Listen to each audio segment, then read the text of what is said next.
بسم اللہ الرحمن الرحیم۔ شعبان کا مہینہ برکتوں والا مہینہ ہے، فضیلت والا مہینہ ہے۔ اس مہینے میں اللہ پاک اپنے بندوں کے پورے سال کا رزق لکھ دیتے ہیں، اللہ پاک زندگی لکھ دیتے ہیں، اللہ پاک مقدر لکھ دیتے ہیں۔ پورے سال انسان کے ساتھ جو ہوتا ہے، اس کے نصیب میں جتنا رزق ہوتا ہے وہ لکھ دیتے ہیں۔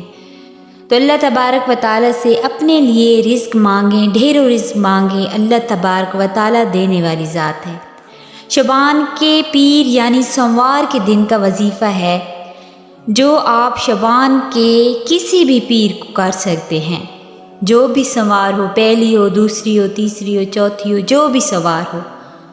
اور سوموار کو ہمارے آقا کریم صلی اللہ علیہ وآلہ وسلم کی پیدائش بھی ہوئی تھی، اور آپ صلی اللہ علیہ وآلہ وسلم اکثر سوموار کو روزہ رکھا کرتے تھے۔ اگر آپ یہ چاہتے ہیں کہ آپ کے گھر سے تنگیاں، غربت، بھوک، افلاس ختم ہو جائے، اور آپ کا گھر خوشحال ہو جائے، اور آپ کی مالی پریشانیاں ختم ہو جائے، آپ کا گھر خوشیوں سے بھر جائے، رزق میں، کاروبار میں برکت آ جائے، تو آپ اس مختصر سے عمل کو سوموار کے دن کر لیا کریں، چاہے جو بھی سوار ہو۔ یہ وظیفہ سوموار کے دن ہی کرنا ہے، تو آپ کے گھر میں تنگ دستی اور غربت کبھی نہیں آئے گی۔ جو انسان اس کو مضبوطی سے پکڑ لیتا ہے، اللہ تعالیٰ اس کو فکر و فاقہ کی تنگی سے نکال لیتا ہے۔ مضبوطی سے پکڑ لینا یعنی ہر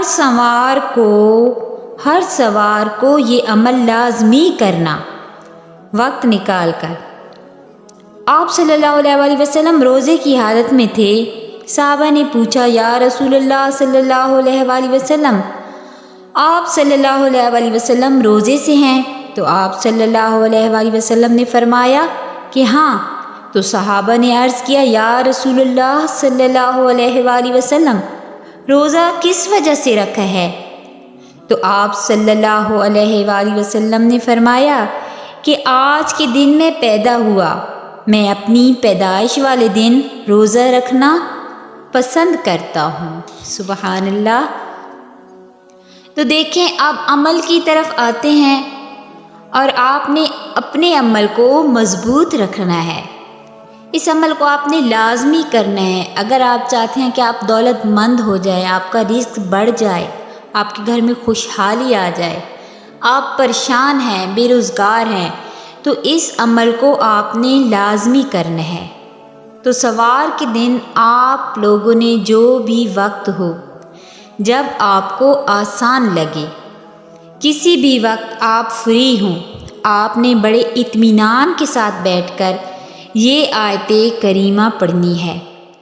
اول آخر درود پاک پڑھنا ہے، 11 مرتبہ درود پاک پڑھنا ہے، اور درمیان میں قرآن پاک کی یہ آیت پڑھنی ہے، ان اللہ و ملائکتہ یصلون علی النبی یا ایھا الذین آمنوا صلوا علیہ وسلموا تسلیما۔ یہ آیت مبارکہ آپ نے پڑھنی ہے، یہ سورہ احزاب کی یہ آیت ہے۔ ایک مرتبہ پھر سن لیں، ان اللہ و ملائکتہ یصلون علی النبی یا ایھا الذین آمنوا صلوا علیہ وسلموا تسلیما۔ آپ اس کو یاد کر لیں، پھر دعا کریں، اللہ تبارک و تعالیٰ سے دعا کریں۔ آپ نے اس کو صرف 70 مرتبہ پڑھنا ہے، یعنی کہ قرآن پاک کی یہ آیت، سورۃ احزاب کی یہ آیت ہے، آپ نے اس کو 70 مرتبہ پڑھنا ہے، اور یہ عمل ہر سوموار کو یاد سے کرنا ہے۔ دیکھیں، اللہ پاک کی کلاموں میں بہت زیادہ طاقت ہوتی ہے۔